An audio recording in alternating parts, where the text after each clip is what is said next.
Hello and welcome to Fabulous Fuckery. I'm your host, Baroness Bree, where it is our goal to always emerge fabulously in spite of fuckery.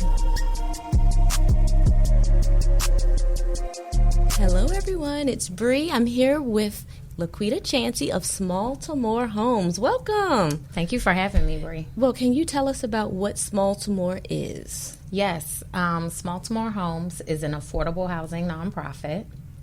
We were founded in February 2018, so just had our first year of service. And essentially, we want to eradicate homelessness. We build micro shelters every month with volunteers at the Community Tool Bank in Baltimore. And like I said, we do that every month. So the next build will be June 29th. And then after that, July 29th, I believe. Okay. And so we can come Saturdays. We can come out, help build. Yes, come out, sign up on the website, baltimorehomes.org, just so that we can make sure we have enough tools and materials for everybody to participate. But yeah, every month we do that with volunteers. We build these micro shelters, and essentially we want to put these micro shelters out like a tiny home and get people off the street. Now, how many have you built so far? So far, we've built 3. Okay. We have funding, though, for up to 15. Okay. So as soon as I can find a permanent placement for the micro shelters, I'll ramp up how frequently we're building and how quickly we move and such like that. Okay. Yeah. So you are doing this. Have you partnered with any particular homeless shelter? How do people get selected to move into the homes? So I would partner with either Healthcare for the Homeless or House of Ruth or Catholic Charities. There are tons of homelessness initiatives right there in Baltimore. But right now, I'm in contact with them, but we haven't formed an official partnership until I found a permanent placement for the shelters. Right now, if I were to put them out, they are considered illegal structures and I could be fined. Oh. So, yeah, so I'm advocating for them to become legal and for zoning to create an exception because there are 4,000 people that sleep on the street every night. That's pretty ridiculous considering we have almost 20,000 vacants in Baltimore. It's like, what are we doing? What can regular people listening today, what can they do to help? Okay, they can come and volunteer with us. Every other month we have a different fundraiser activity. For the month of June, I'm doing way more than I've ever did. And so we're doing a 30 days of thanks. And basically, in the past, I've had different supporters donate gift cards and such. And those gift cards are going to be raffled off. So you can purchase a raffle ticket on the website. You can come and volunteer. You can flat out donate. You can sponsor a shelter. They are $1,250.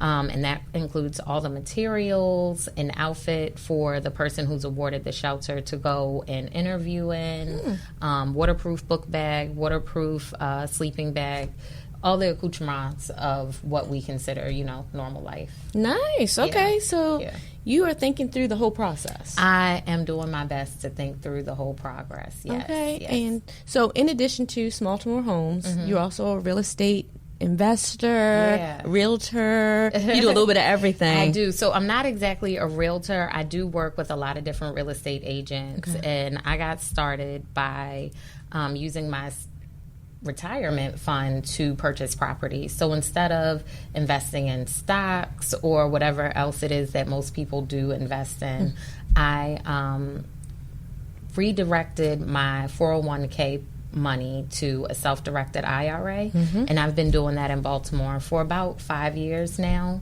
And not officially, but I teach other people how to do that. And I'm thinking of doing it on a more consistent basis. I do feel like we need to create more generational wealth within our community. Yes, ma'am. Yeah. So in addition to this, I'm just saying, because you're doing a little bit of everything. You do so much.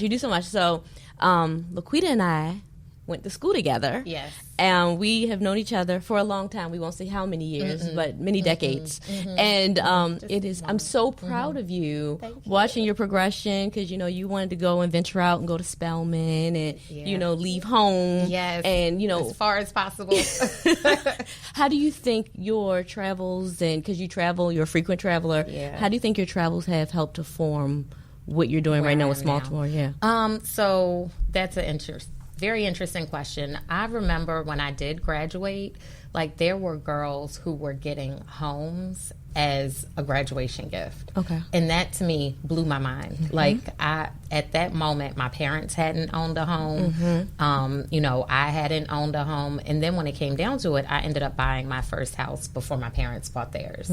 So the fact that girls were being gifted homes, to me, was just like, oh my God, how did that happen? I need to learn more.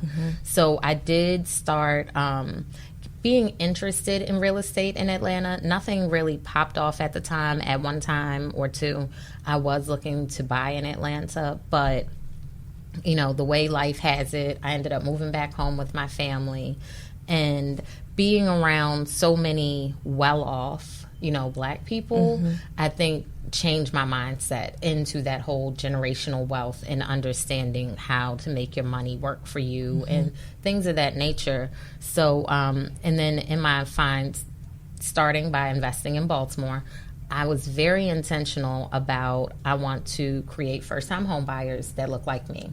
So there were no bidding wars. It was first come, first serve. I'm not going to price out of the market just because you can give $20,000 and this other person couldn't. So again, first time home buyers. Most of them end up being young, and I was very intentional with that in my real estate. So I jokingly say that it was more or less a hobby because it wasn't for the money. It was to build, you know, wealth.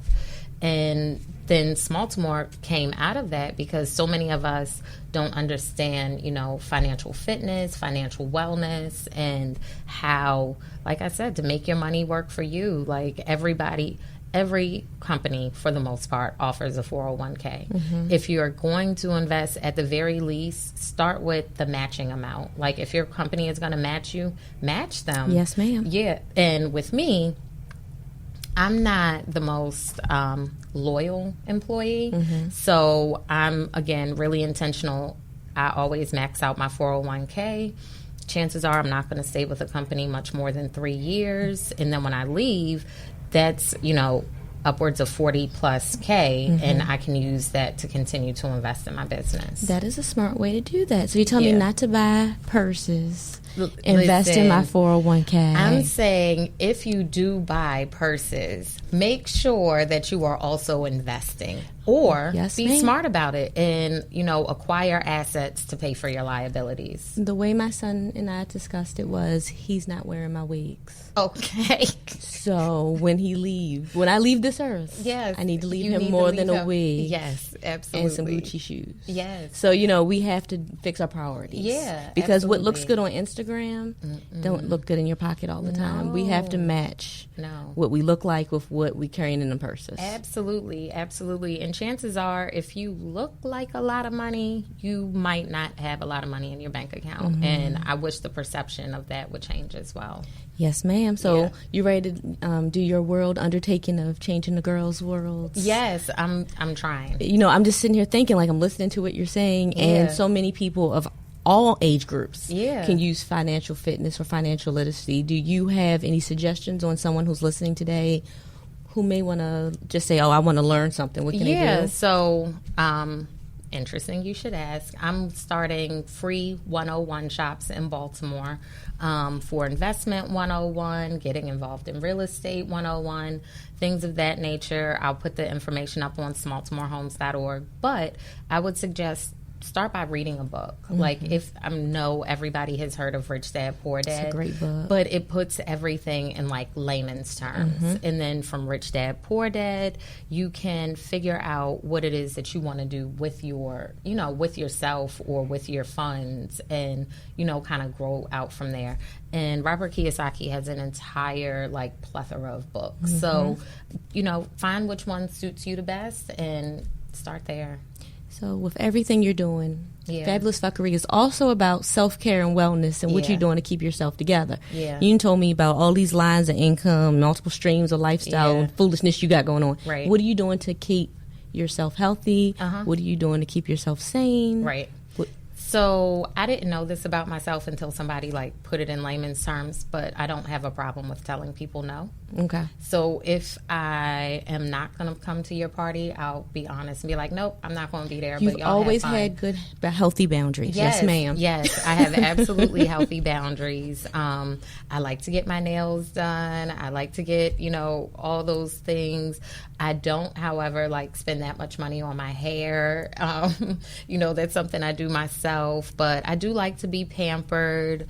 And I'm learning to get more rest. Like I'm learning to get better at least taking naps, even if I get an idea at 2:30 in the morning and I start sketching and then I realize, oh my God, it's 7 o'clock. I'm gonna have to go to work soon. Yes, ma'am. Like I'm getting better at catching those cat naps and making sure that my relationships are healthy and not to sound selfish, but that they suit me and that they're not draining of me or my time. Yeah. No, trust me. I understand. It's nothing like doing something out of obligation versus will. Yeah. And you're talking to someone and you're like, okay, I agreed to do this. And now it's like, ooh, girl. Why? Yes. Why am I here? Yes. And did you really want me here in the first place? So, and we have to make sure some things we should do for people, not because it is about us. And I want to say that as well. Sometimes we have to give back and do take care of the people who have taken care of us. Absolutely. But at the same time, we have to be able to find balance. Because, we all got that friend. Yes, that friend and or family member. Sometimes it's family, so we have to be able to create those boundaries. So, no, good for you. Because I can't tell you how many people I have spoken with, and they're like, oh, I don't know what self-care looks like for me. And so I'm looking into what our next level is here. So it's like, oh, okay, people don't know what to do for self-care. So I have some products that will be coming out in the next couple months. That's awesome. To talk about, some video series on how to breathing exercises, meditations. And I'm certified, but I do have people I can partner with that are. Yeah. But that's the thing. You don't have to be certified to know what works for you. Right. Because what works for you just might work for somebody else. That is true. I think that sharing that information is important, regardless of certifications and license. That is true. And also I'm learning that maybe this idea that woke me up at 3 o'clock in the morning isn't my idea to carry. Maybe it's not my idea to birth. Right. So I'm like, who can I work with? I can't tell you how many people in my DMs on Instagram probably think I'm crazy because I've woken up with an entire business plan for a product. Yes. And they're like, who is this lady? Yeah. What does she want? Yeah. But at the same time, I've had people reach out to me with, oh, I got new logos, or, oh, I have this. And I'm like, what do you want for that? And they're like, nothing. Right. Like, what do you mean you want nothing? That's not how America works. Yeah. But like, what's the catch? But I think with this whole new level of creatives, you have creatives that didn't realize, people who either don't identify as creatives, they're just like, I'm a business. Yes, you are, but you're creating creative business ideas. Yeah. And your book is a creative idea. I don't care how logical it is. Right. You are putting pen to paper and birthing something. Yes. Make it happen. I have a lot of people this year that have books coming out. I'm so excited for them. Yeah. And one day I will finish one of the many projects that are in my head. It's like, how do you put, like with you saying you sketch something out, when do you know it's a good, viable idea? And when do you know it's time to throw it back in the trash? Right. Right. So that part is hard, but I've found that I obsess over things. And I'll write down the business plan and expand and expand and expand and expand. And when I'm totally comfortable with it, I'll start bouncing it off of different people. Like, hey, I was thinking about this thing when really I have the whole damn business plan. You know what I mean? But have kind of a conversation about it. Like, do you know anybody that would be interested in investment classes? Or sometimes it's happened by mistake. Like when I first got started, a few people reached out like, oh, you got your first house really quick. How did you do it? Talk to me about it. And essentially I coached 3 people just as a novice, and 5 years later, I still consider myself a novice because there's people who have been in, real estate as long as I've been alive. But I do believe that it's something that I can share with other people. I think it's excellent that you're taking the time to teach people. Yeah. Because how many people like don't worry about how I got it? Get like me. Yeah. Or it's like you say, oh, your eyelashes are pretty. What kind of mascara is that? Why are you asking? Right. So I don't know what it is, and we have to do better in our communities. And being able to say to someone, so one girl wouldn't even tell me, who did her nails, and you're giving people financial tips on how to buy houses. Right. That's a huge deal. Right. We have got to release that. This is for me. No one else can know. And although crabs don't belong in a barrel, it's that crab in a barrel mentality. Yep. But I've realized, like, I've been what I consider myself a professional volunteer forever. Like, I always help organizations.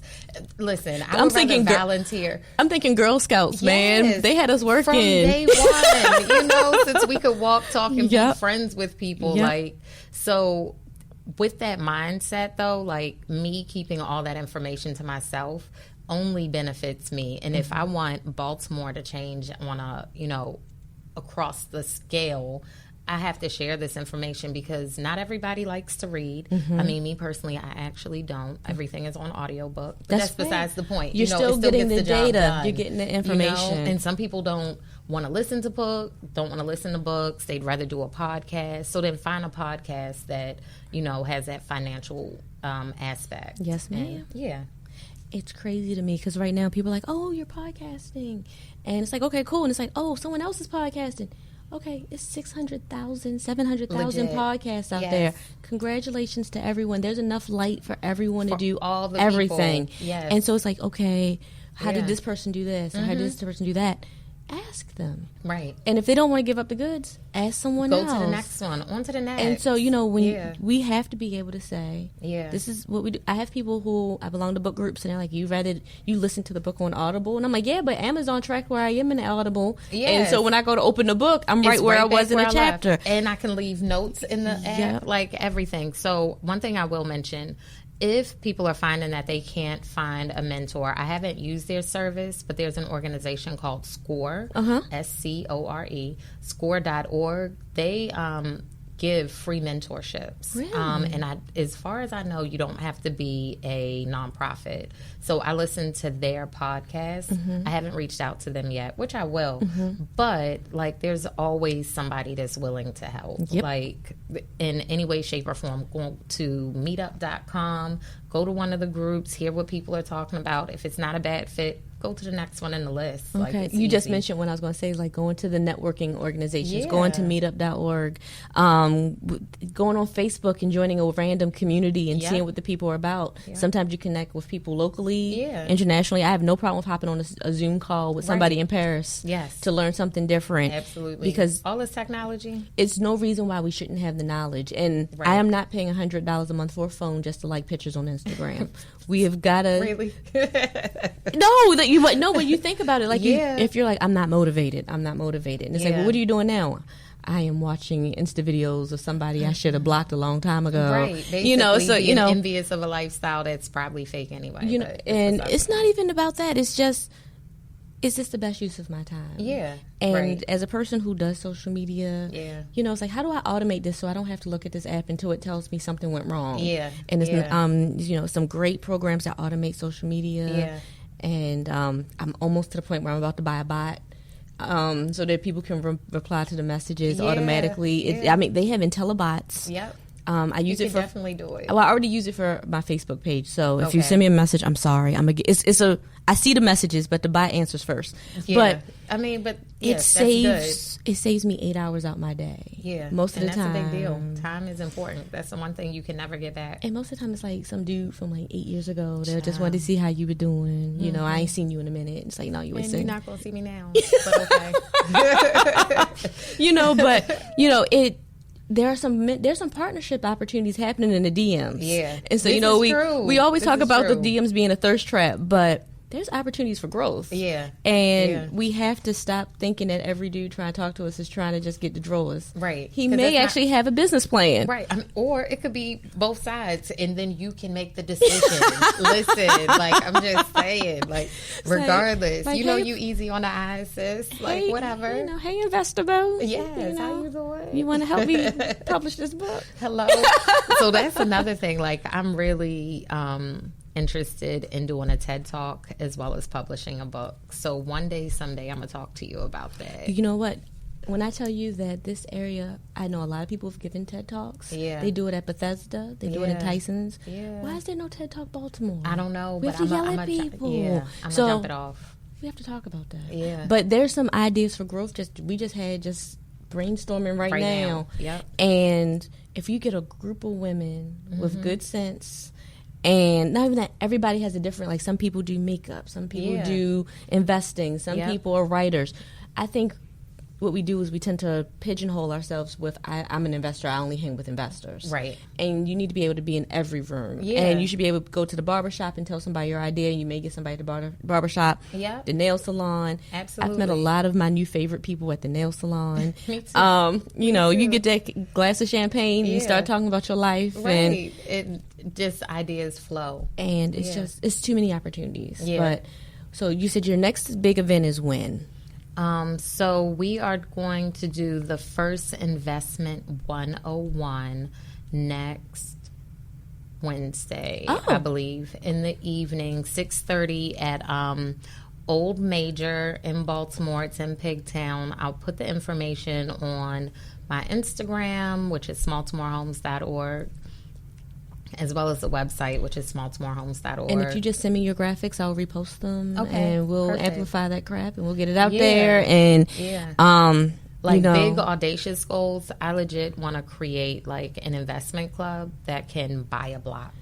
Like there's so much vacant and abandonedness in Baltimore, and we need to put the value back in Baltimore so that it, matriculates to the schools, and, we're no longer at that 50-60% graduation rate. Right. But, big audacious goals. Well, no, but see, then you're talking about that, and it makes me think about how many people just became aware of Nipsey Hussle. Yeah. I'm old. I didn't know who he was, but I'd seen some of the work that he's done. Yeah. But I've made it a point to listen to some of his interviews. Dude was deep as hell. So smart. It's so smart. And so now I hear all these guys either telling me that what I'm eating doesn't have anything to do with Dr. Sabi's food rules. Or, they want to talk about buying back the block. And I'm like, well, what are we doing to buy back the block? Yeah. Well, Nipsey said, and I'm like, okay, cool. So if you listen to Nipsey, what's the next steps? Right. Right. How do we move forward? How do we move forward? How do we grow our own communities? Yep. And, I'm so upset that he's gone so soon. Yeah. But we have that knowledge, just like Pac left us his knowledge, just like Biggie left us their knowledge. Yep. What are we going to do to grow our neighborhoods, grow our pockets? I really think that being a Biggie baby, he, him and Puff, like, they motivated us to get out here and get money. That's still some of my, my hustle music when I'm doing some stuff last minute. Yeah. So I think every generation has that artist that like pushes you. He's got a whole generation. What are they now? So we got I'm like a borderline millennial, borderline zennial, and then wait a minute. So it's millennials, zennials, and then I don't remember what my youngest is. Something. Gen Zs or Gen something like that. And so it's like, listen, all of us want the same thing. We want growth. We want happiness. We want money. We want to be secure, no matter what it looks like. Right. We have to have people. I think Instagram is such an amazing tool. Oh, yeah. But we have to figure out what's next after Instagram. Right. And if Instagram disappears, like just think about when it's down for a little while and people can't tell you what they had for lunch. Yeah. What are we doing to build our own brands? Right. So I can say, hey, you can find me at fabulousfuckery.com. Right. But all my stuff goes back to Instagram. Yeah. So we have to build our brands and make sure we own our content. Yes. Big facts. So, big like facts. YouTube that goes down tomorrow, there's a lot of influencers that are going to go hungry. Yeah. So we have to make sure we have real products and multiple streams of income to get those dollars. All of the above. So now give me your handle for your social media accounts. Okay. That is smalltomorehomes.org. So that's small with 2 L's. TIMOREDOTORG. Smalltomorehomes.org. Okay. And it's the same on Facebook, but instead of DOT being spelled out, it's an actual dot. Facebook allows you to do that. And then my website is also baltimorehomes.org. Okay, that's what's up. So you will have, you'll be linked on the website. Yeah. We'll have all your information. I go back and do show notes when this is over. So everything we talked about, I'll find all the links and be like, there ain't no link to that. Right. So, but we'll find it and we'll get it on the website. And thank you so much for coming and telling us about your journey. Yes. I'm so happy I got to see you. Thank you so much for having me. Guys, if you have any questions, you can hit me up Instagram, Facebook, Twitter at Fabulous Fuckery or at Baroness Bree. I look forward to tuning in with all you guys soon. Please send me messages and please subscribe and listen. Just share with a friend and see you next episode.